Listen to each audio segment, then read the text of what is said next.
没有走完的路不会是终点，故事的走向是自己选择的坚持。这个故事的开头还算不错，相信过程，相信自己走过的路。那些最激动人心的冒险，从来不是单枪匹马的挑战。 과거는 잊으세요. 내일이 새로운 시작입니다. 내 경기가 새로운 도전입니다. 我们愿意为胜利付出许多代价，改变只是其中之一。 어떤 사람이든 현재에 만족하지 않고 어떠한 사람이든 제자리 걸음을 하지 않는다. 过去的荣耀就存留在记忆中，这一抹红色要照亮未来。 为之付出的心血越多，收获的果实才越甘甜。赛场上的事怎能尽如人意？我只想追求无愧于心。保持微笑，胜利总会专顾你。在尝过赢得一切的滋味之后，你绝对不会甘心做第二名。尖矛和利刃是勇者的武器，也有最坚硬的盾和扬起风帆的大旗。如果翻不过这座山， 他们就听不到你的故事。这个故事的结局将由我们来谱写。为了无悔，为了胜利，为了站在世界这边。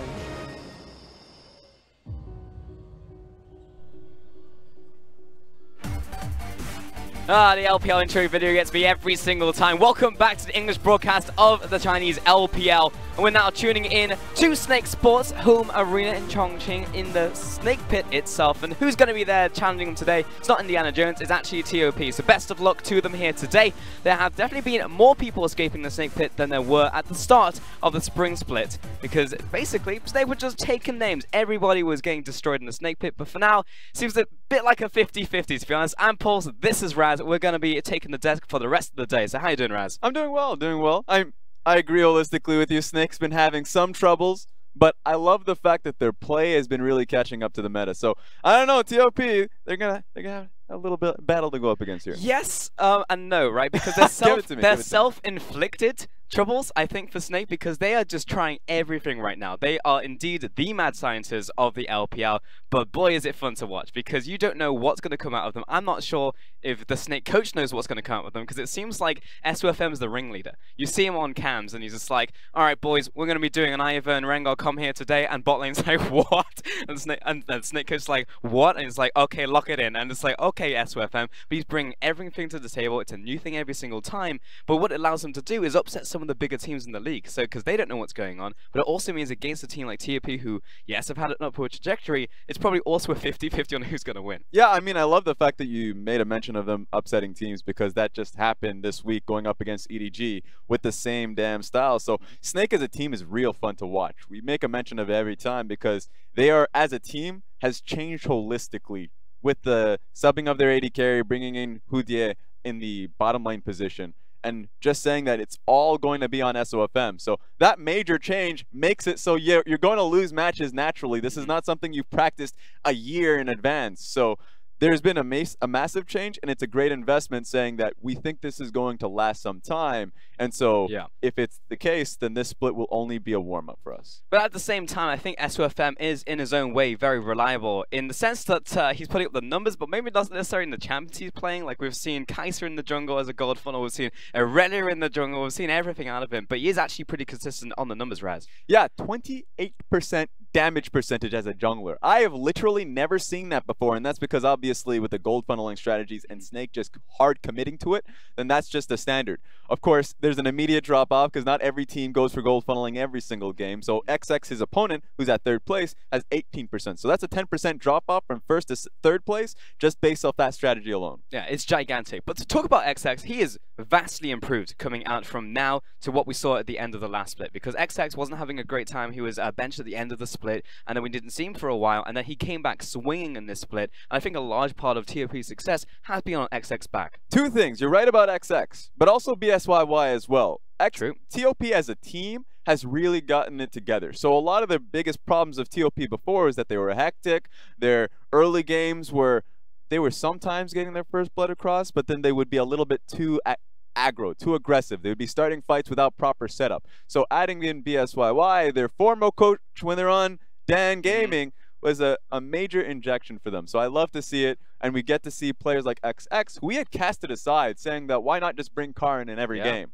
He's been with them since they've been into the LSPL. So Karin has been that, Korean import that has been with the team for longer, but XX, when he first came on the split, just challenging for Karin's position, has only gotten better, and this is an amazing split, as it's been probably the greatest jungle ascension I've seen in quite some time. Last split, off the map. This split, 3rd place. I actually love the fact that you're talking about the roster on TOP, because for me that was one of the biggest changes we've seen out from this team. Because before, remember, it's just like, hey, we put all this money into this massive top lane import, we've got to use them every single game. And now, Marin, nowhere to be seen on the bench. We're actually having a full Chinese roster right now, and this is the best that TOP have ever looked. This organization, the backbone of Dan Gaming, straight up the best that they've ever looked. And right now it seems like they're actually investing in their homegrown talent, and I love to see it. That's interesting, because I agree with you. I think right now TOP is struggling with 2 things. Talent versus team coordination. When they first came into the league, they had team coordination down packed. That's how they were able to upset EDG in their first split, in their first week, that is. And they found themselves in the first place of the Western Conference. He also cheesed them. Yeah, you know what? I call that team coordination. I'll take that. But that's why their team fighting was what they're known for. Their cheese is what they were known for, because if they went for a strategy, they all leaned on it. And then the problem is, once the split went on, their talent didn't match up. Here's their bloodiness ratio that we were hitting on earlier on. It's fairly low, and that means that they've lengthened out their game. They're going back to what was good in the past, which was the team play element. But they're trying to struggle between talent. And now that's why I really love the fact that XX is showcasing that he is a strong jungle talent, because now they can just put in lies. Now their communication does line up, and they can play around a new talent in XX. And you can see their previous wins as well. 2-1 versus FPX. Only one analyst on the team predicted that one, and they were correct. And then it was also WE, Team WE, who they took the 2-0 over Raz. Absurd. It's absurd that they can have this much success in such a short time. And you mentioned the WE fight. This was the first set WE had in Sion, and it was a major upset, and these team fights were how it happened. It was an impressive performance coming out of TOP against them, and then we can also see their game against FPX, and this is on Tuesday, one of our non-broadcasted days, but again, equally as impressive out from them. And it's all in the team fights. Look at the vision control in the areas that it's happening. It's primarily happening around Dragon. In the previous stat, you saw their Dragon percentage was rather high. It always comes down to the fact that TOP, the major settings for their fights are around the major objectives of Baron and Dragon. Baron, of course, they had great Baron control. Take a look at this. This happens pretty frequently with their games recently. And so they can allow for themselves to get the team fights, but they've always been looking for since they come into the LPL, that is. And so it's all started in the coaching position. BSY has really injected in a lot of great strategy, proper discipline. So it's longer game times in a meta in which you've been having some pretty short game times. It's what I love to see from TOP, and maybe they can take that upset versus Snake today. It's that, and I do actually want to take a second just to go deeper on BSYY, because of course he was with Dan Gaming, then he moved, then he was on FPX, and we were like, okay, how's this going to work out? The first game we saw, they literally went 20-minute Baron. It's like, oh, okay, I see. And then he goes back over to now TOP, and then we have a much more aggressive team as we take a look at the team rosters. We'll kick this off with Snake, Flounder in the top lane, SOFM in the jungle, with Guoguo in the mid, and Hudia and Maestro. No AD carry to be seen. Yep, that's why all eyes are on SOFM. If he gets his hands on Graves, you have yourself an AD carry. He's just going to be roaming from camp to camp. On the opposite side, it will be TOP with Lies in the top lane, XX in the jungle, with Goong in the mid lane, and Chocho and Cat in the bottom. And now my champion to watch for here is going to be Taliyah, because Goong is a fantastic Taliyah player. XX has proven that he can play it himself, so that's a first pick priority coming in for this team, knowing that Goong is going to be starting them off. Indeed, and this is a more aggressive squad coming out from TOP, and Raz, I feel like we're both aligned that we think that this game is going to be bloody. It's going to be a hot mess, but is it going to be fun? 100%. Yeah, I mean, it's so fun to say, like, have that question, because between both of these teams historically, you expect bloody games. I'm just surprised that we looked at that stat and it's TOP slowing it down. So is that natural aggression going to get pulled out of them? SOFM always goes up against teams and challenges them in the jungle position, in the lanes, and he says, if you guys don't do something, we'll force you to do it. So I think a major question is if TOP ends up crumbling to that pressure, or if they can thrive underneath it. It's always a good question to see if that actually, what ends up happening when the matchup comes through. You're totally right. I mean, I called them still an aggressive team because it still feels like with TOP, but they were also fast to begin with, so slowing down is still them pushing forwards. But I think they're also the type of team who rises to a challenge. And I think that if Snake bust out something random in the jungle in the mid lane, which they will in this series, then I was trying to figure out what's going on here with the tape. Yeah, I think that TOP will rise to the challenge, and we've seen some adaptation come out from them in the split so far. We've seen a bunch of different picks come from their way as well. We even saw the Lissandra in their FPX series, so I know there is more stuff in the tank, and I think that if they have been preparing for the set in particular, it's like, okay, what do we bring out to try and stymie whatever Snake Sports are going to bring out today? Yeah, and just hitting on the Lissandra point, I've been liking the fact that Lissandra has slowly been poking her head back into the meta. I love it. Usually happens when a Graves is in the meta, because Lissandra herself is really hard to play. Early laning phase is really poor. Mana is definitely hard for her. She doesn't have the consistent damage and really is just about the burst potential. So you need the follow-up damage, and that's why Graves is so strong. You have your collateral damage, the burst that he naturally provides with his Q as well. So that combination is excellent. I love the fact that TOP are going to be utilizing it because Graves is the champion that we see more often than not for XX. So Graves is already the first champion that I expect to be banned by the side of Snake. Yeah. Sure, Snake can play it themselves, and we've seen what SOFM can do with it, but he has such a wide champion pool, like absurdly large, that I think he just doesn't take that chance. It's an old school combo as well. The Earl Graves Lissandra. I know yesterday we had a modern twist on it. I was casting with Frascurin, and we saw the Nocturne and the Syndra come out. Again, at level 6, just blast the mid lane point and click. So it's still obviously going to be just as prevalent having that mixed damage, and whoever you are, you're probably going to pop. And especially if you have like a carry in the mid lane, a squishy carry at that, you are able to shut them down. So Lissandra definitely helps in that regard. Plus also being able to wave clear into gold funnel strategies in the mid lane, obviously going to be nice as well. Yeah, and that's why when both of these teams are on the field, you usually expect something. Like something weird in pick bans, something that you can look back and always make a reference to your friends. Because if we're looking at an EDG game, you can almost make a guess before the game happens what the picks are going to be. And the only point of contention is how they're going to play it. If they're going to be cleaner or one to the next, so consistency is there for that team. But for these teams, consistency doesn't exist. They're trying to find that consistency, and they have nice funnel strategies, weird strategies, out of meta strategies that you would love to see if they can pull out. Yeah, personally, I wasn't there for the Aurelia in the jungle game that SOFM pulled out, but I would love to see it again. I would absolutely love to see that, because I know it was being toyed with by a couple of people in solo queue, because it can theoretically clear, and the ganks are not terrible, but yeah, we'll see.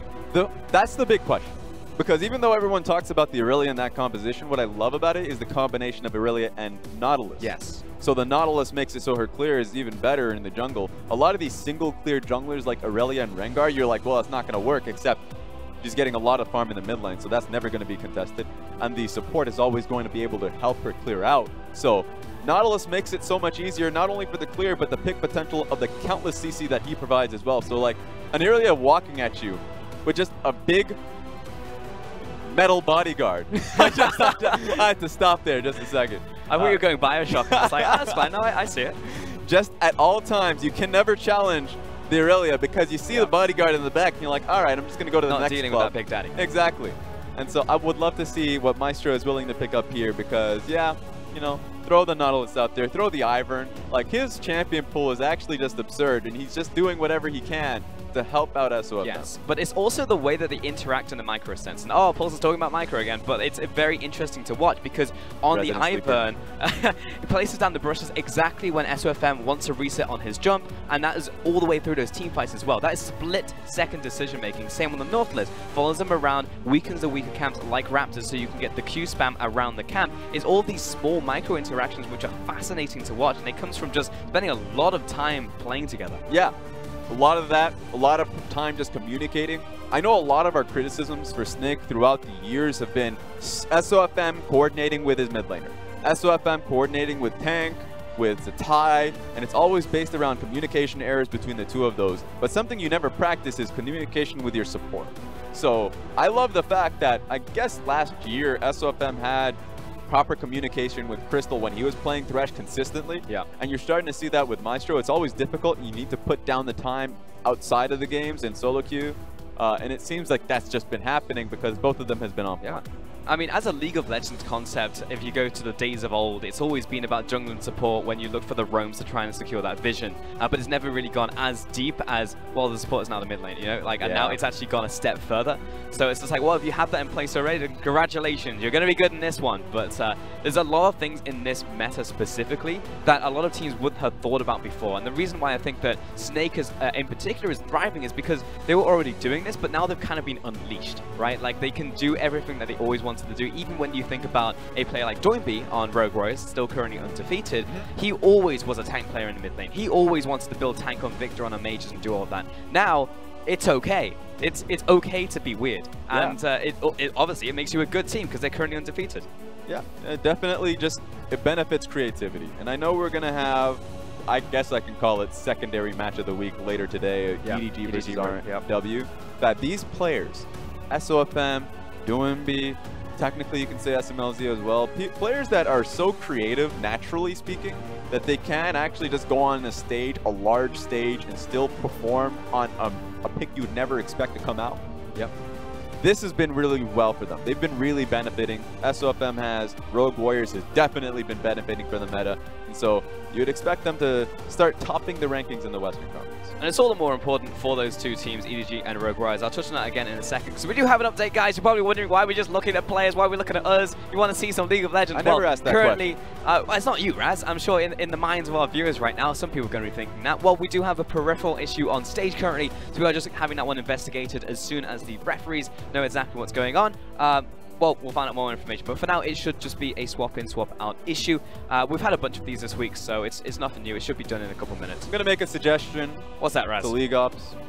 Have your referees either wear that striped outfit, the one that the wrestling referees wear, or come on with a trench coat, a hat. Make it seem as if you're an actual detective, so we know when if it's actually happening. I just want an indicator. Somebody, like a visual indicator that there's some investigation happening. Maybe just have like a man wearing a pocket watch that has like an incredibly handsome like. Right, yeah. I'm just saying anything that's stereotypical. I was trying to think what direction you were going in, because man with trench coat, it was just like he's going to open it up, and then inside are a million different mouses, of course, and keyboards. On the other side is different headsets, and I'm like, that would work too. You know, if there's a peripheral issue on stage, what do you want? Do you want something from Jingdong, from Suning maybe? On stage. I would always wonder what the peripheral sponsorships are for Snake, and I'm going to investigate that earlier on. It's always fun. It's always fun. I know. I know from Dignitas we had a good old Corsair sponsors there. Sure. You'd always like flash the Corsair whenever you had the chance on camera. Just like if you were. Flourish. Yeah. Make them look good, because they always had some really good mouse, a lot of good peripherals there. I'm not saying for you guys to sponsor me, but I'm saying you to sponsor. Also depends on the type of peripheral that the player's used to, because remember the good old days. I mean, there's still players around the world that I'm sure that still use trackballs. What the hell is trackball? Trackball. My God. Because Kerp, you know, was one of those good old Kerp. Never gonna find one of those players again. Well, Doinby, I believe, uses a wireless mouse. Okay, but you're now comparing a trackball to a wireless mouse. You're goddamn right. Get out of here. I'm never gonna hear that out of another human wireless being mouse. again. Imagine, like, would you think of the anxiety you'd have on stage, where you're just like, oh, I hope I charge my batteries today. I don't want to be mid-team fight and then my mouse conks out. You know what I mean? That's what. See, here's the thing. With a trackball, it makes sense. You probably had some weird upbringing that now suddenly your life is just a trackball. Sure. I can understand that. That's your life. A wireless mouse is one of those things that are just naturally upsetting. Because, yeah, you're right. You'll have those moments where you're just in the middle of the game and you're like, I should have had a wired mouse. So that one, I naturally feel like Doinby is just going to get a wired mouse. Well, think about it. It can be the same thing. You could be brought up on wireless mouse, on wireless mice. I don't give a damn. You're still going to learn the lesson the hard way that you need a wired mouse. Well, so would the trackball player. No, I saw Kerp. His play was still excellent. And so I'm never going to say, pick up another peripheral because your mechanics are lacking. That's never going to come out of my mouth. So what's your stance on wireless? You just don't like them? I just told you, like, so I've had. I'm just making sure so I can get this on tape and then play it back later. I've had 1 or 2 interactions from literally in game, and I guess I'm now AFK, and I'm gonna die because I have a wireless mouse. But Doinby is one of the best performing mid laners in the league right now. And he also had to pause the game because he ran out of batteries off this wireless mouse. Yeah, that did happen. So I'm just saying, that's literally that's a core issue. That's the Achilles heel. Yeah. I mean, if it's a dual mouse where it can be both wireless and you can plug it in, then I think it'd be okay, but I don't know if it's one of those. Currently, we are still just investigating the issue on stage, guys, so we believe it's a peripheral issue. We're still trying to figure out which team it is, which player. But for now, we actually get to appreciate some of the fan signs. We are in Chongqing currently in the Snake Pit. Of course, there's always a massive turnout for these Snake fans. It's a big arena as well, just as big as Shanghai. I wish and hopefully in the future, I'll get a chance to visit Chongqing. Getting to visit the cities, and very soon we'll get to visit Dalian. Yep. Incredible to see the different cultures, different dialects. Just so many, I would say, unique traits for a lot of these cities and regions.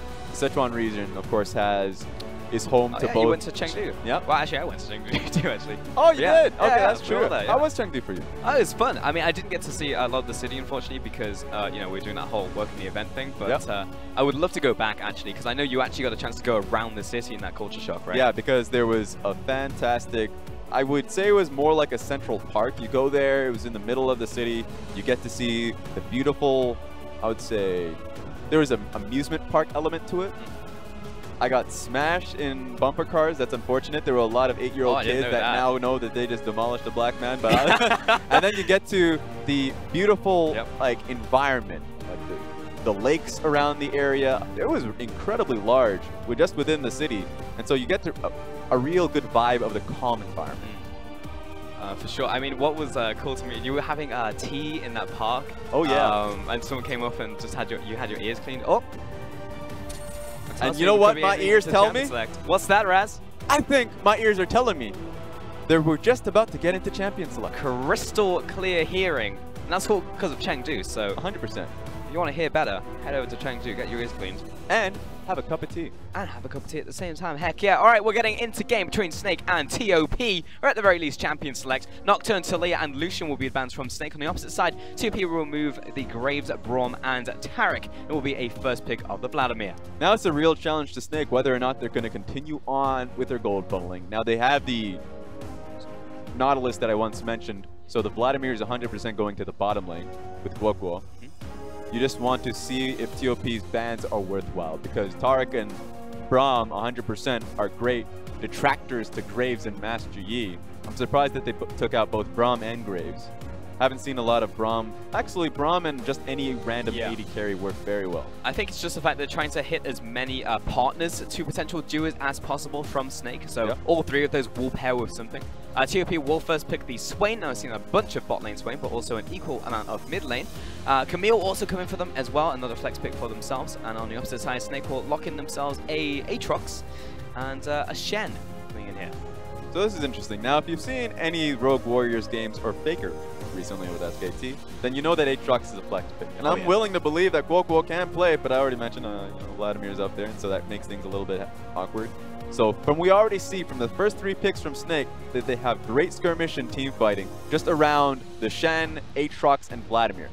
We already know what Shen Vladimir can do in the later game team fights, but Aatrox as well has some great engage points, so I'd love to see where it goes. For sure. We'll see if Guoguo has actually got a good bead on that one. But it's very different from the typical mid lane champion. Darius has been picked up for TOP right here. Going to dissuade a lot of picks in the mid lane and top lane, depending on where it goes.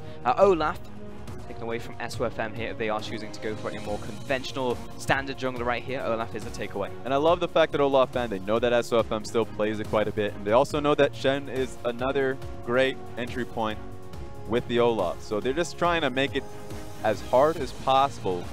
I think Nocturne's been already banned, so there's no other way in which Snake can benefit off of it. So, and of course the Aurelia ban, sure, that's actually just completely focused towards SOFM once again. Yeah. So TOP has done a lot of research onto this one, of what they can actually do to get the benefit off of this draft. And Asol will be the final ban here as well. And Zoe picked up for TOP. Yeah, I actually love the fact that it's very clear what TOP have been looking towards. They have really studied Snake, because it's very easy to go up against Snake and be like, you know what, let's just look at all other games this week because there are too many things that Snake have brought out. Let's just not bother. We'll just ban the standard things and we'll do our own thing. It's clear that they're trying to take away strategies from Snake. And they're very focused on the early game from TOP. You know, Camille and Zoe are very strong level 2 to level 4 mid lane jungle duo. That is incredible. I wonder now what SOFM is going to be picking up in the jungle. It could be Jace jungle. It could be, but I know Flandre is a bit of a Jace player. He's all about those sick mechanics. Yeah, so yeah, you're right. Flandre can play Jace. I expect him to be picking up Aatrox. Aatrox is actually a fairly alright jungler as well. So we'll just get to see once the timer starts ticking down. That's what I'm talking about. The Blood Harbor Ripper will be entering the Rift. We've got Pike coming in for TOP. There we go. And I mean, we're already talking about the early game element from TOP. 100% you add in a Pike, and now you have just so much pick potential in the bottom lane. Who ends up going bot from Snake's end, they're going to have to really relax. They're also going to have to take tabs of where Camille is, because Camille has so many engage options in these early lanes. Going mid lane where there's a sleepy trouble bubble with Ignite. Going top lane where there's a hook for a Darius. And bottom lane where you have another hook, much larger one with the Pike. So a lot of early game gank opportunities for TOP. Kill pressure across the board. And there's still 2 seconds left for Snake to swap up, so I'm not going to call it until now. Here we go. Okay, so Aatrox in the top lane. Jace in the jungle. Vladimir in the mid lane, with Hudir playing Shen in the bottom lane with a Galio.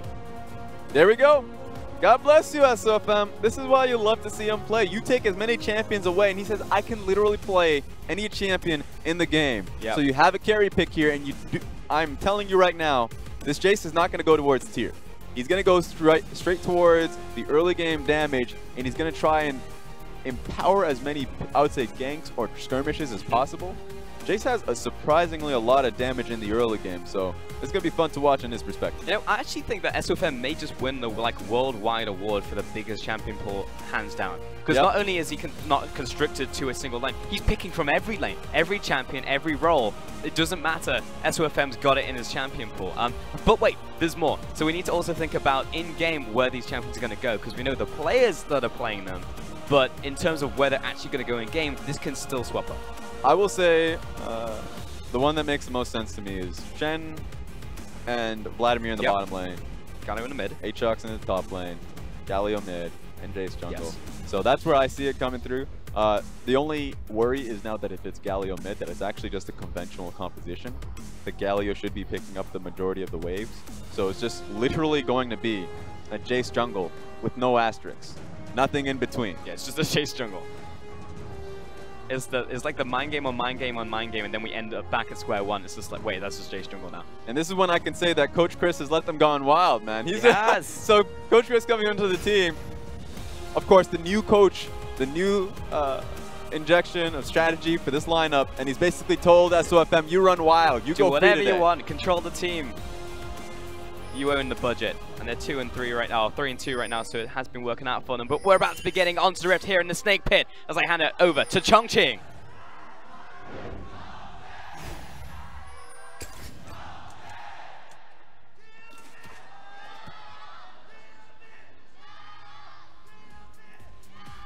And you know what?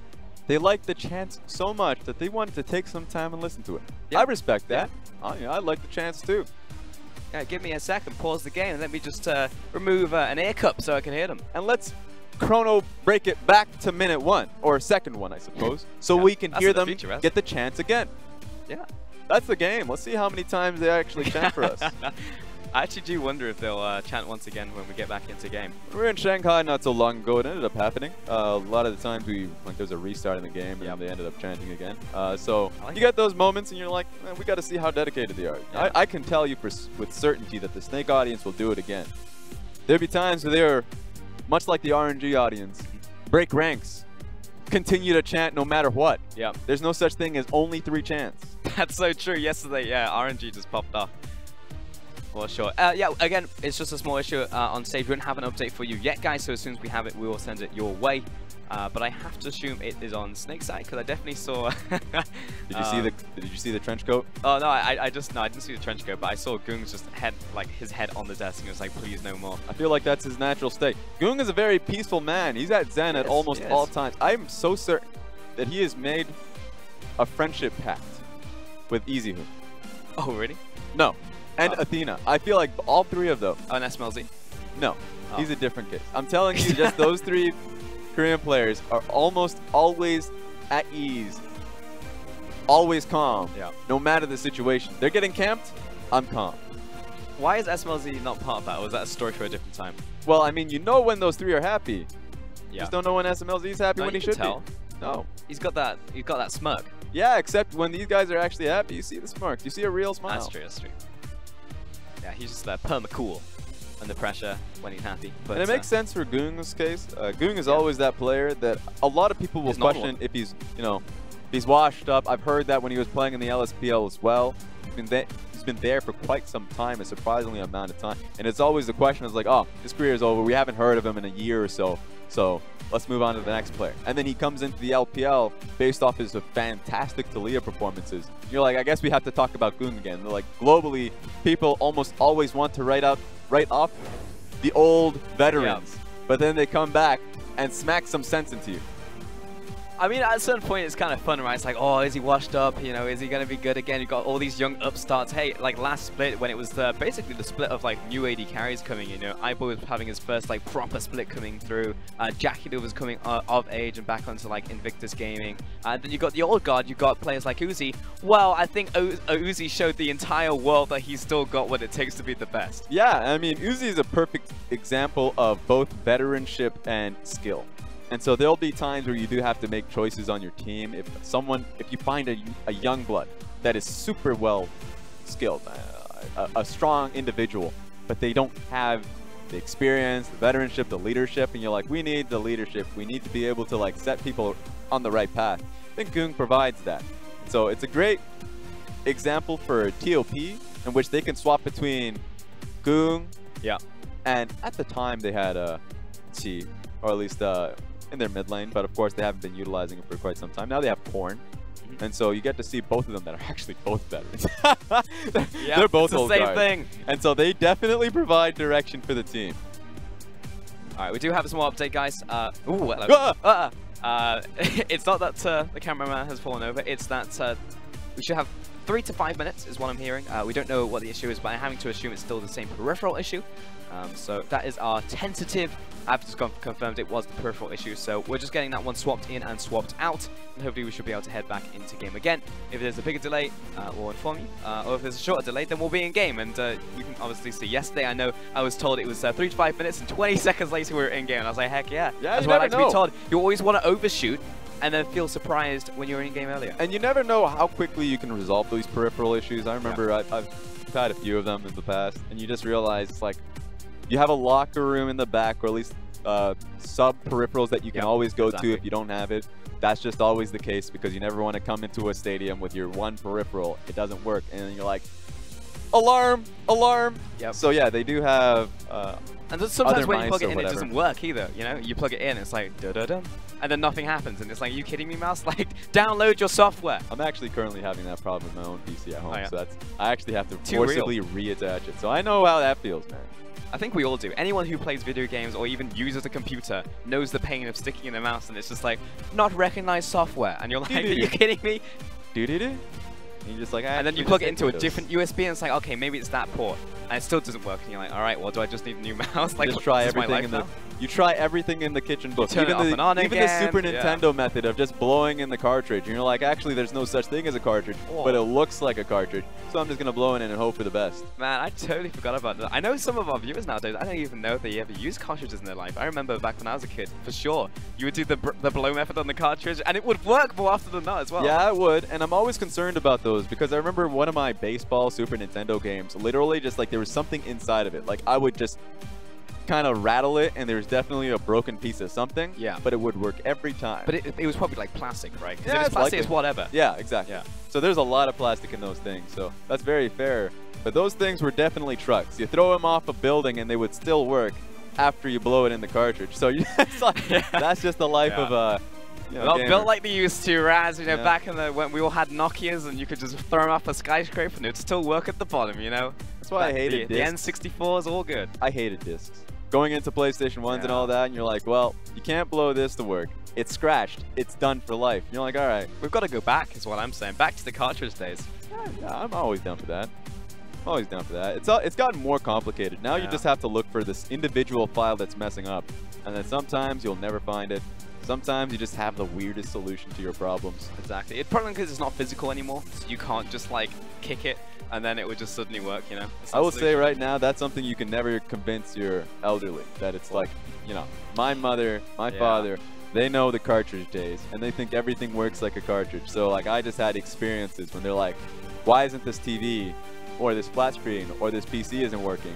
And they bang it, and you're like, hey, you're gonna break it. Like, I don't understand what you're trying to do. It's got a virus. There's like, no, it doesn't have a virus. Yeah. It's so a like, TV. That's something you have to constantly teach the people around you. All right, we do have another update. It's gone up to 5 minutes, unfortunately. This is, you know, when you're downloading something and you're just like, 3 minutes left, and it shoots up to 5 and you're like, huh? But yeah, it's again, we're just trying to resolve this peripheral issue on stage. So again, trying to keep you appraised as and when we get that information. Yeah, you know what I'm gonna do? What's that, Raz? I'm gonna do some investigative work myself. All right. I know that there's. Are you gonna try and find out which player it is? I'm gonna find out which peripheral it is. Oh, you gotta get. You're going one step further. What I love is because I watch a lot of fighting games myself. Yep. I remember way back when it was like a specific player. I think it was Cien. But either way, I don't know if people know him. But there was a time where there was a literal peripheral issue. This man's fight stick was not working. I mean, it would work, but the issue is that it would disconnect. Right. Or constantly press start, one of the two. You're just like, well, I guess he got disqualified because his peripheral didn't work. And from that point forward, people meme the hell out of that specific peripheral that I will not name. And you're just like, yep, that's what happens. You never want to put that out there. Not at all. Now, I have been looking while you've been talking, Raz. And everyone's interacting with, everyone I've seen so far has been interacting with their keyboard and mouse. So I'm just trying to spot, it's like spot the difference. I'm trying to see if anything is amiss. Are you trying to be the investigator as well? Well, yeah, There's only room for one investigator here. You kidding? No, they work in pairs, right? Detectives work in pairs. Depends on who. Because I watched some Detective Conan / Case Closed. Okay, all right. There's only one detective there, and he's a child. Yeah, but that's also an anime. I don't think it works the same in real life. Though I try my hardest to make things work. Yeah, that's fair. There we go. Yeah. Get off my own argument there. But have you figured it out? Absolutely not. You're the one who were promising me things, Raz. I make a lot of promises that I do not fulfill. You are the flip-flopper. Though yesterday you neither flipped nor flopped, and you got called out for it. So I was like, that's a little unfair. Yeah. You know what?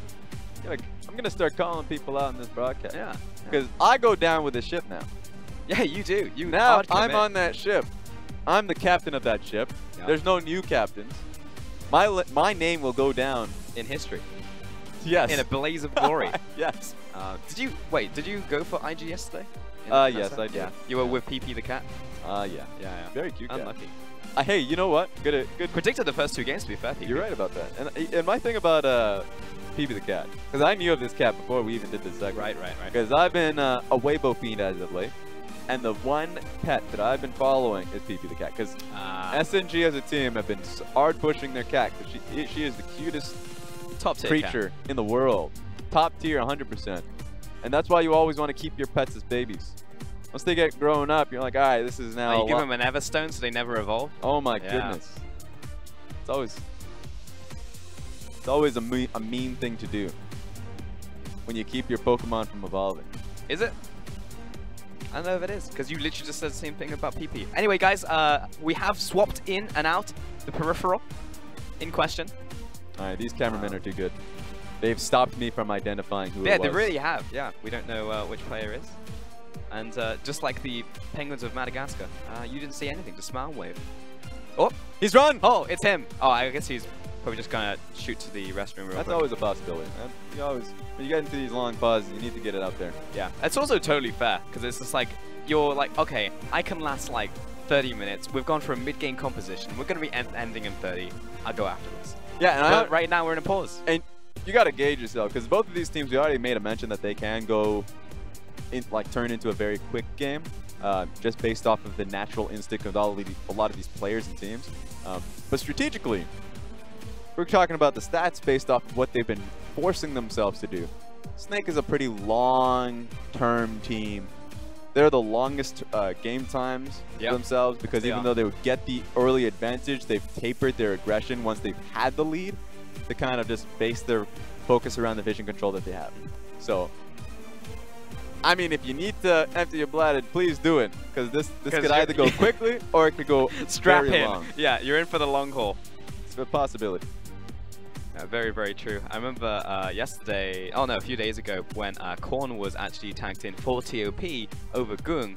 Just didn't arrive to stage. Just wasn't there. As we're asking, like, where's the mid laner? They swapped him in, but he just wasn't on stage. Yeah, I'm the one actually told you that, or at least I told oh, really? That was you? I was watching him. Yeah. So he came on the stage to begin with. Right. He actually walked to the stage, but then, you know, he went rogue and he went right back. And I was like, oh, God. Well, this might take a little longer than you would expect. Yeah, because when we heard, they were just like, yeah, Korn's just not there. And we're like, what do you mean he's not there? Yeah. So we like stood up and looked at him and like, wow, he's actually just not there. And you also thought that Korn was going to the top lane because you heard top. Yes, yes. I was just like, Korn is going to top, and I was like, I checked to confirm. And I was like, Korn is going top, and he's like, yes, Korn top. And I was like, okay. And Korn's the top lane. And I was talking about like, well, this is what Snake are doing. They don't have an AD carry right now. They've got 2 supports, and it's like two mid laners. Sure, make it happen.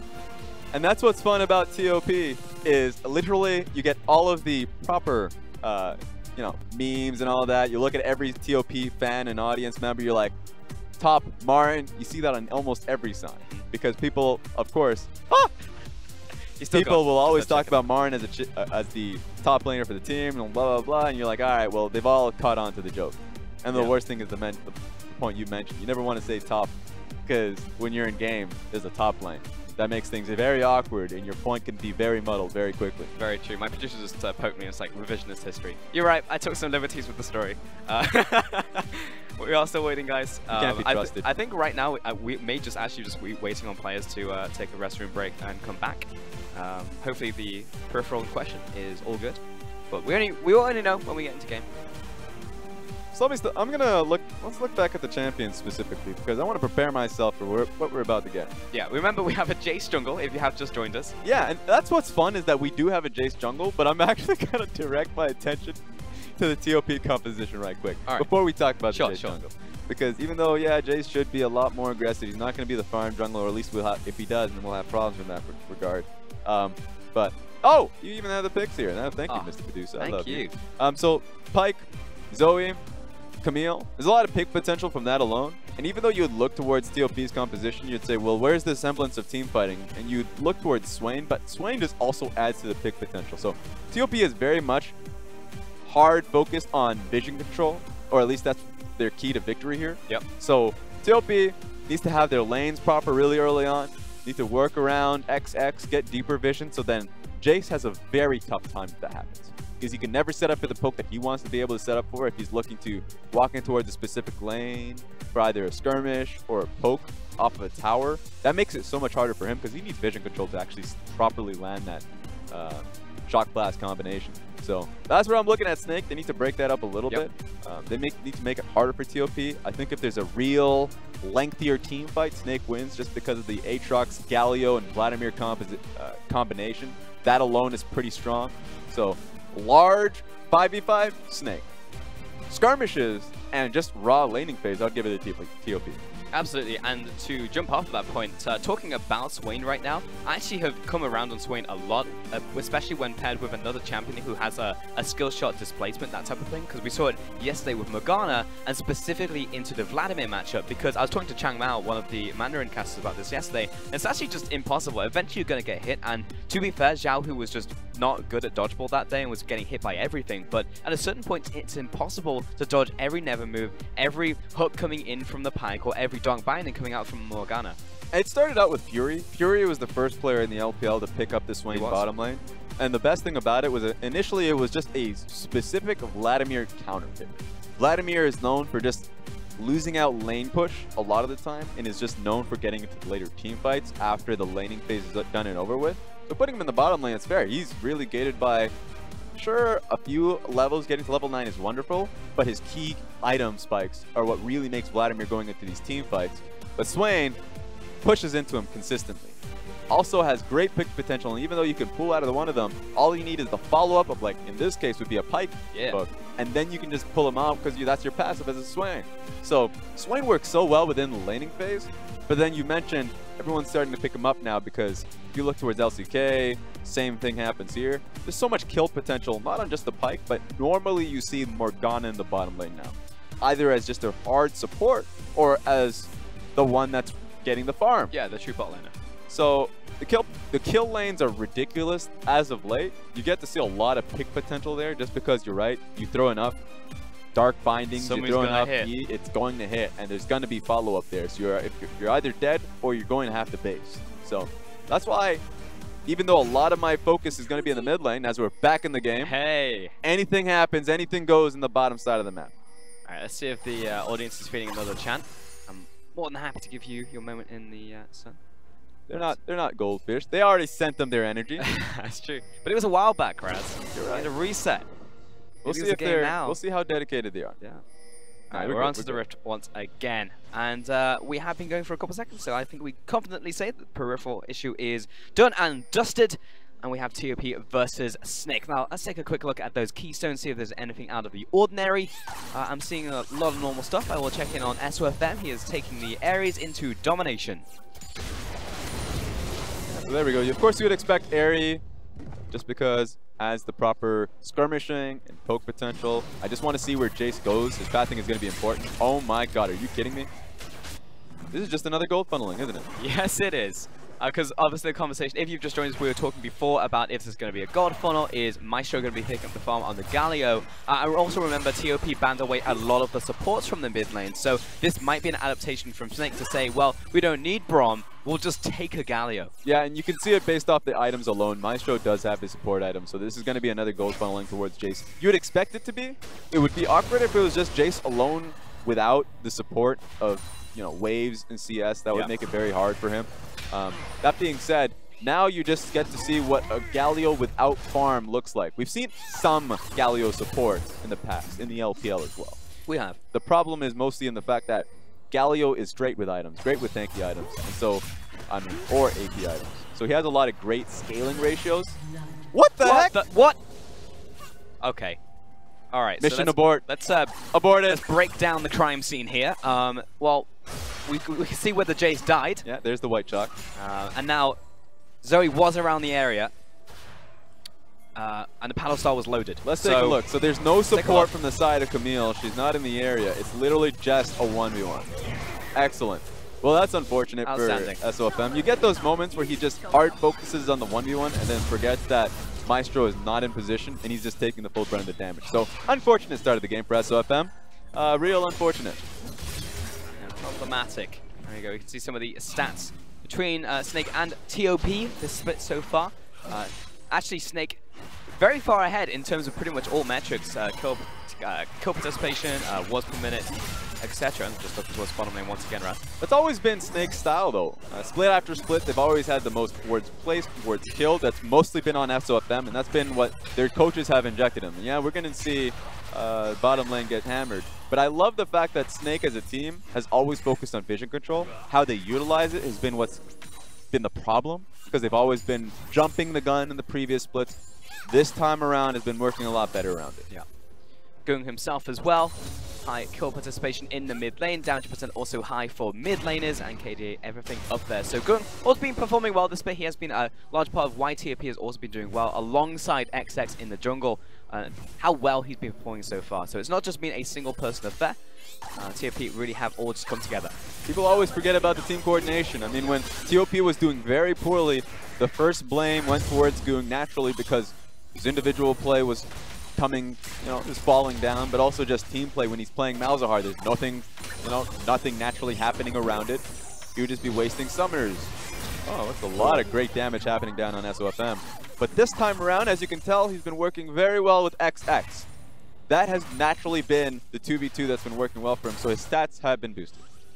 XX again working his way into the enemy jungle. Before we saw him take away the Raptors, he's just constantly denying the the denier. I mean, SOFM is the guy to take away camps, and XX is just taking everything he can right now away from him. So this funnel is working, but there's not enough gold actually in the funnel itself for SOFM. Oh, hello. In the bottom lane, getting a stun down from the Bloodheart Ripper himself from Pyke, but Hudia is about to go down for first, or second blood, I should say, over to XX. There we go. I mean, TOP, once again, having an amazing start to the game.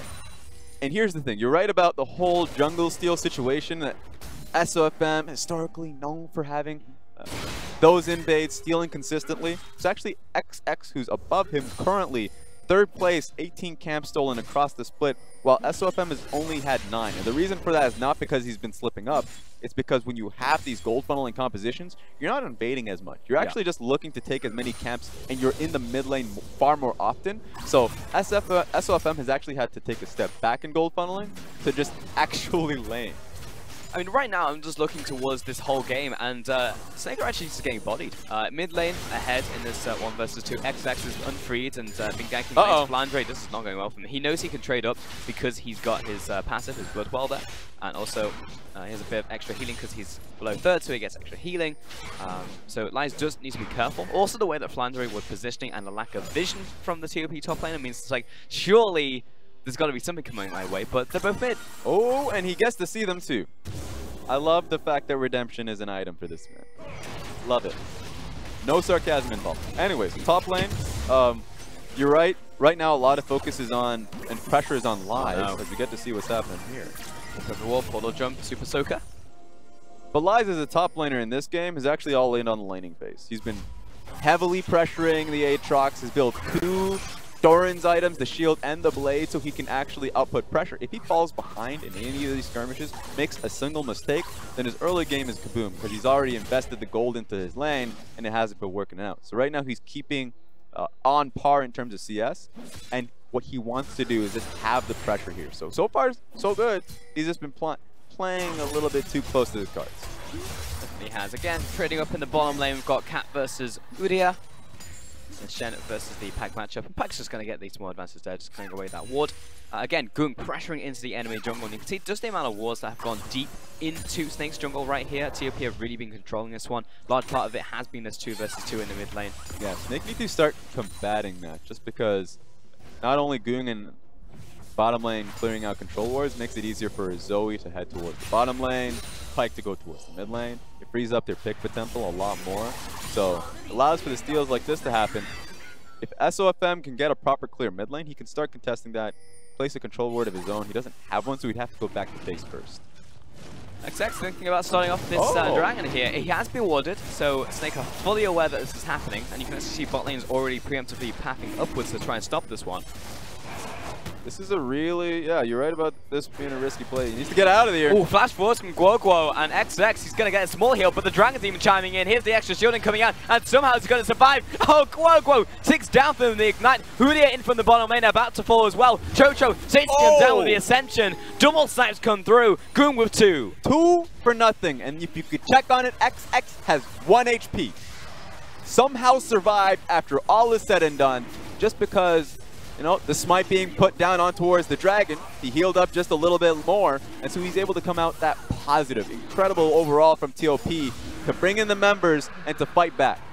Was it actually 1 HP? It was very close. Yeah. I saw a blinking HP bar. I'm just going to go for it. Go ahead and say 1. Yeah, real unfortunate, because Guoguo hard committed on that one as well. This actually looked great from Guoguo. It's a perfect combo. Yeah, take a look at this. The only person that isn't here at that time is actually Jace taking up the wave. Very unfortunate. You can see how close they are to get the kill and how hard they commit to the play when SOFM is not ready and able. So if you're going to go for it, SOFM, please join them. Otherwise, that happens. Clutch adaptive shield as well. Perfect timing on that one. I just have to come up at the same time. All of these factors move towards him surviving that one. But yeah, even at the very least, even if XX died there, that was probably still going to be a dragon. It would have just been a 1-for-2 trade. So it still was a massive play coming out from TOP. It was just adding insult to injury right there to TOP. Get the first dragon. It's an Infernal. Next dragon's also going to be an Infernal. And TOP, honestly, they're in a fantastic flying start to this game. Yeah, and just to really hit it home in the sense that Snake really should have got a major benefit off that. SOFM should have been grouping in that area. They should have committed as a team because that was such a disadvantageous position for TOP, for XX to be tanking the Dragon and already be at 40% HP. So I think that what Wogo did was positive. Go in there, get the fight moving with Hudie, but they also just need to work more as a team to actually make that play happen. Yeah. Otherwise, you just see TOP benefiting on what was a poorly planned play from them. Conversely, this is the strength that we've seen out from TOP, though. They have actually been much more cohesive this split. Yep. As a team. I mean, just the fact that they are running more of these full Chinese rosters for themselves and just how they've been moving around the map and just watching them all collapse at the same time. It was like, okay, there's the enemy, very calm. Here's what we do. Here's the play. We'll collapse in around them. And it was just very, very clean coming in from the TOP roster. Whereas Snake, they are chaotic. They will make the enemy chaotic. And I was expecting them. I said at the start that I thought TOP would rise to the challenge. But right now, very calm. And they're continuing just to get a fantastic picks in the jungle. Maestro, very low. Cat chasing. Looking for the ultimate. X does not mark the spot for the treasure right there. But Maestro will walk it off. So close. And remember, Pyke ultimate does have a channeling time.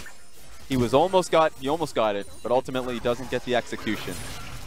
Might end up dying. A little bit of a switcheroo. Meanwhile, on the top lane, we're putting damage onto Lies, and he's just straight up dead. That was a massacre. My goodness. Oh, in the jungle, Guoguo, what's happening? 2 versus 1 right here into the Sanguine Pool, and he's just going to get Cat. You probably need to do that, but he'll find the kill right there. So, you know what? You can tell Snake's focus was in the top side of the map, and they get the positive for that. But remember, that means you don't have pressure bottom lane. Wogo had to respect it. Being in his own jungle when he knows that no one is showing up in lanes was a risk, and he ended up failing for it. Yeah, Cat, I will say, is probably our most bloodthirsty support in the league. He always likes to move forward, he always likes to get those kills, and right now it's culminated into a bottom lane tower. This will be first tower of the game, going over to TOP. At the opposite side, there is damage being put out by Snake, but they are behind the curve, and TOP increased their advantage. Yeah, not enough members here. Should be able to get this one done because the next wave is coming as well, so he's going to be able to get into this one. But real question is what Snake is going to be able to get out of this overall, because they're even abandoning the Rift Herald, which is insane. Yeah. Abandoning Rift Herald, you get one top lane turret, but now you're just going to essentially get a negative trade. We look at this from the very beginning. It starts with Cat on top of Guoguo, while at the same time the top play was happening. So Cat was just waiting, biding his time, because he knew that Guoguo was coming back to the bottom lane. Massive damage coming in from Gung, and yeah, that's the little auto. I saw that, Cat, that was intentional. And another kill going over to TOP, yeah, cross map, really nice stuff. And Herald was even stopped by them. We saw TOP pushing down towards the area. And while that replay was happening, mid lane tower also fell. They made the play towards the mid lane. Snake backed away, but more importantly, they full backed away. They didn't just rotate back towards the mid lane tower to defend. They were just like, oh, we can't take Herald, let's go back to base. So again, another gap in the armor being exploited by TOP. So this has been much faster than what I would have expected, because sure, TOP had great lanes overall, and this was what they were going to be pushing for. Snake going into this game with that draft, also having the extra time because of the errors on stage, had an understanding of how they should have been able to handle it, defending their lanes more often than not. But right now they're getting picked apart time and again. Cohesion, communication has been falling apart as a whole for this team, and now losing their mid lane turret and allowing Zoe to just get a push for free, and now getting control on towards the Rift Herald and future Baron in 8 minutes. This is such a large advantage for TOP. As funny as it sounds, I think that the problem here for Snake is that their composition isn't crazy enough. Because this is essentially like a normal composition with a Jace jungle, whereas like a lot of the advantages they've found have been surprises into objective takes. That has been one of the major strengths for Snake this split. And I actually think a large part of that was because TOP did their research. They came in, they banned multiple duos away, and it forced them to pick something like this. While you're correct on that, we're going to have to take a second elect because yeah, Maestro is coming in for the initiate, finds the double taunt right here. Gung follows up, lots of damage onto Maestro by himself. Hudie in 2 minds about jumping back in on this one, but yeah, not going to happen. The 5-man collapse from TOP is good, and they find the kill. Now, Snake still has some poke potential. SOFM's going to be sticking around, so they're not going to let this one go. Or are they? I mean, they're still in the area. This is literally just TOP not wanting to start it off immediately. Also, Dragon is spawning soon as well, so it would make sense that TOP would like to get a mid position to rotate around, and it looks like Lies also wants to go back for an item. There we go. There you go. So we've already eased up. Talking about your point, you're right about a lot of the surprise factor that Snake comes out with, but people always forget about the fundamentals that Snake has as well. True. The fact that they have been the best vision control team for splits upon splits has been something that you can't scoff at. And for TOP to immediately have the early game and to be clearing out the vision control from the get-go, Snake hasn't been able to play that game and have not been able to recover in a lot of the rotations that TOP's been having so far. Says a lot about them, to be honest, for a TOP, because not only have they been strong in coming together as a team, but you're right, the fundamentals are starting to look better from them in the form of the vision control, etc. Snake moving towards the top side once again, taking a crack at Shelly, but Shelly's mad, and the rest of TOP are coming in from the bottom side to try and collapse. Cat goes face first into the brush, but finds the double stun right here once again onto Maestro. Now he jumps over the wall, again pulled over for the Bone Skewer. Jumps up, jumps down, but he's still caught in between a rock and a hard place. Meanwhile, TOP focusing down onto Flandre. He's going to go down one more time. Maestro will bite the dust, lies on his way back, and this is a chaotic multi-skirmish fight. But TOP are getting the advantage finally. They have managed to run them down over and over. 3 kills to 2 as that Phantom Shock Blast came through and managed to wipe out XX. Now that's just absurd from Snake. That was actually a really smart play from Snake to begin with, and then they didn't follow through on it. It should have just been exactly what they would have had. So you see Hudier and Maestro sitting in the bush. That's them looking to turn for a fight. Great. But why didn't it happen? Why didn't you see the rest of them look to follow up? And it turned into a multi-battle, as you mentioned, chaotic skirmish across the board. And it allowed Darius to not be focused at all, get his passive up, and look to just get in a benefit fight and reset there. So I'm looking at Snake and saying that was actually initially a very smart position that they had. And then they just never follow through. And then we take a look at the fight one more time. It becomes very chaotic very quickly. Part of that was because the teleports came in at the end. So you have Flandre in the 1 versus 2, but then in the middle you have a skirmish, and then at the top you have a skirmish, and Shelly is even getting involved in that one as well. So I would say SOFM should look to move towards where Flandre was TPing. You have to double down on the fight that you were planning for, because what ended up happening is he had a mind for his own. He wanted to back away from that altogether while the TPs were channeling because he saw a TP behind him. So I would say that was poor positioning from him. Double down in which the positioning and the fight you were setting up for. Yep. There's no reason to back away. And remember what you said to me in Champions League, Raz, is that Snake, I really value them in the 5v5 fights. Well, that was a 5v5, but that's TOP not a 5v5. Let me finish my sentence, Raz. TOP turned it into 3 skirmishes within a fight, and then that's where they thrive and managed to find the win. I'm looking to be a Fox News pundit very soon, so my strategy you is to only cut take you up. one small quote of what I said, and it's like, this is what he said, headline. Boom. I'll get you next time. Yeah, we'll get him next time. You'll never be able to clarify your point again.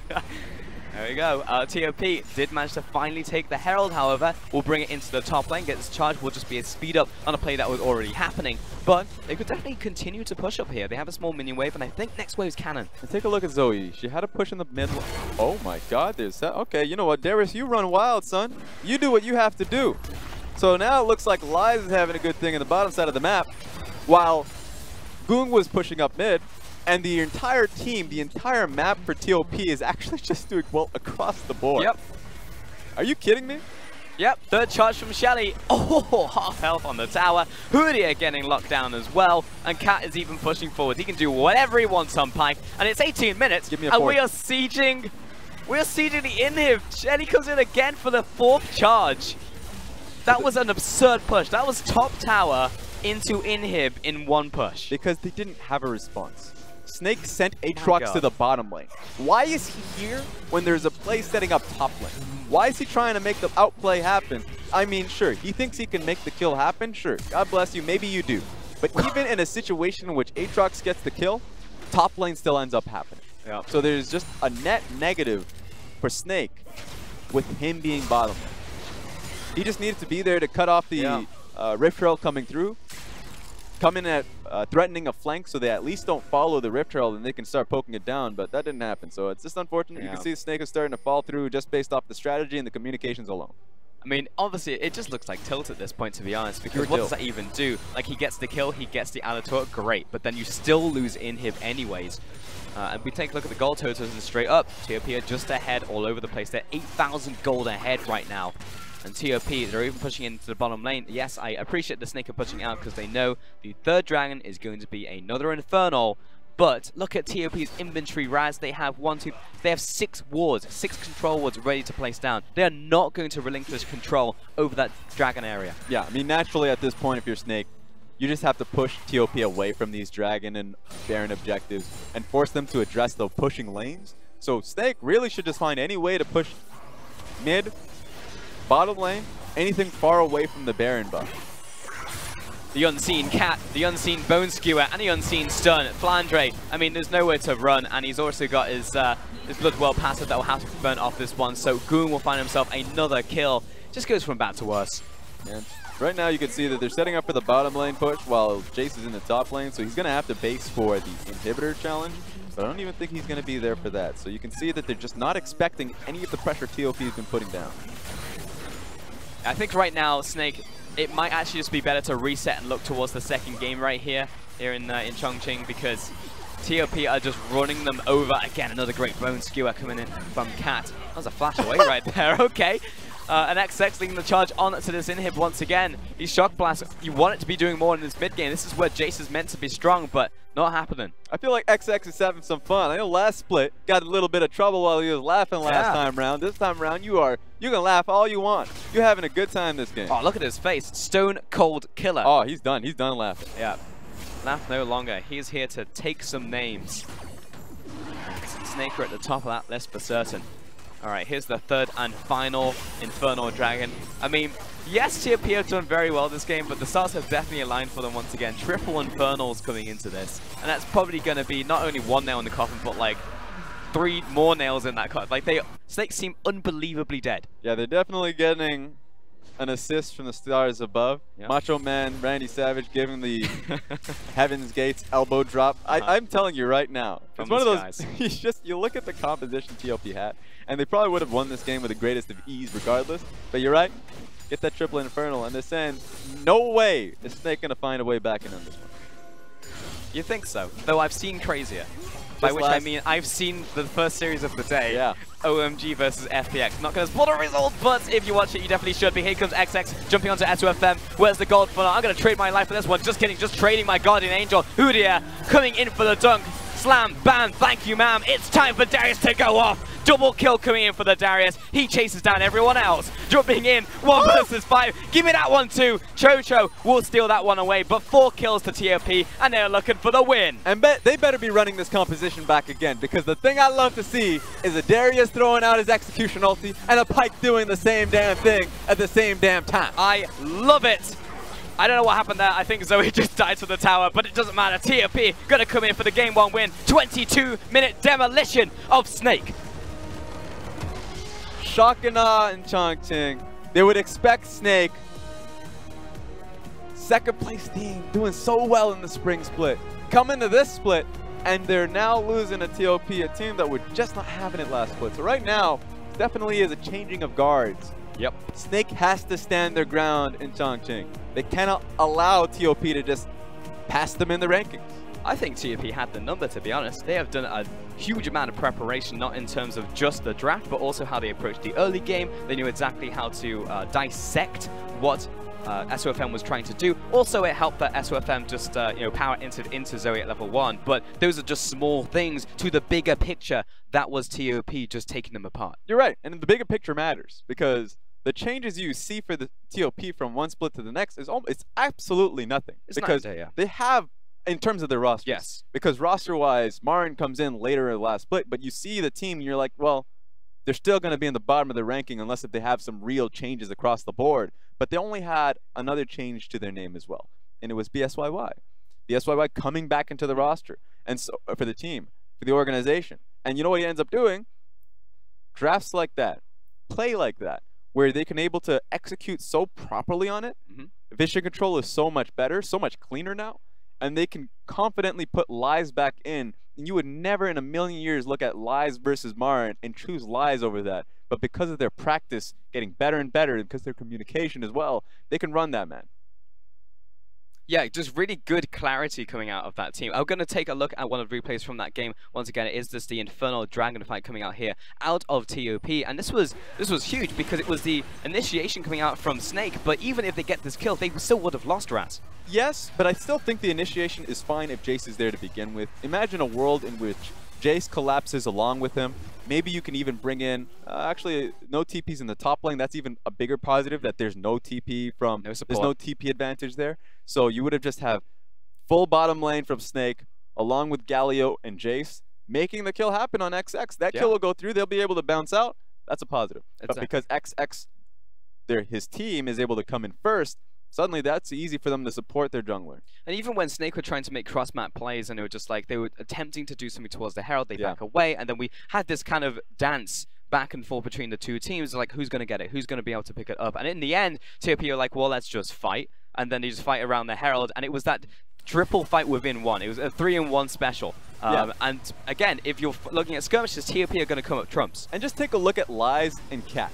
Just them going up against 2 to 3 members here, and it works out well for them just because they buy for a lot of time for Goong and X to come through. And so suddenly that 3 skirmishes that were happening turns into just 1 successful skirmish, 1 successful fight for the team of TOP, where once again, I really believe Snake would have been able to win in that position had they would have just coordinated that fight better with SOFM. Because that's the perfect time for them. You group up, and you're talking about that 5v5 in Champions, like, all right, group up, just cannonball in towards them, and you'll break apart the formation because they are not built to fight like that. But somehow TOP still managed to bring them into that fight naturally, and they just win that, and it was essentially the snowball from the rest of the game. It helped that triple Infernos came through, but then they also got the Herald off of that. What did they do, Raz? They pushed from top lane outer to inhib. Shelly gets 4 charges off in 1, and we're like, well, I guess that is just the stake driven in to Snake's heart. I definitely want a ticket to that parade. That was a very long parade. It took some time, and there was no challenge to it. Snake even said you could continue to take it because there was also a kill in the bottom side of the map where Flandre just loses a 1v1. So definitely, if you're Coach Chris, you go into the back, and the discussion there is a little bit harder, because there's definite tilt on the Snake lineup after game 1. Yeah, sort from Flandre. Exactly. And as a team, the only thing that you have as a band-aid would just be, you can say, we'll change draft maybe. But it should be, the longer discussion is more about why did the communication break down so basically from point A to point B, from Dragon to the Rift Herald fight. So many things have fallen off, and we haven't seen this kind of a breakdown in Snake for quite some time. So that's a discussion you can't have in like 5 to 6 minutes.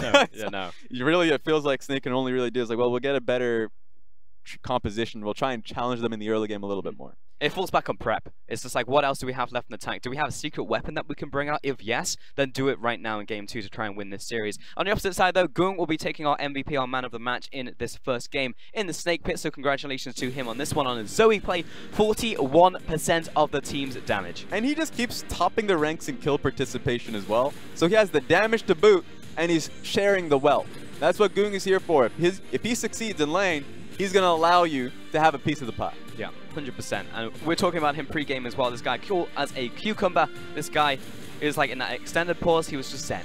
He's like, okay, I know what I'm going to do. I'm going to body some fools in the mid lane. And he did so. He just blasts SOFM in the first like minute of the game, gets that kill, and it's like, okay, well, I guess I'm going to kill everyone else. Just keep doing the same thing for the rest of the game. Yeah, and you see the tilt or the emotion running wild on Snake, on OMG in the last series, so it's always nice to see someone who has that leadership position, who can be calm as a cucumber, even when things go wrong. Yeah, stability is always important in a game like this. For now, though, we are going to take a quick break, but when we get back, we'll be visiting Chongqing once again to get into our second game. 想要在这里生存下去，必须倾尽所有。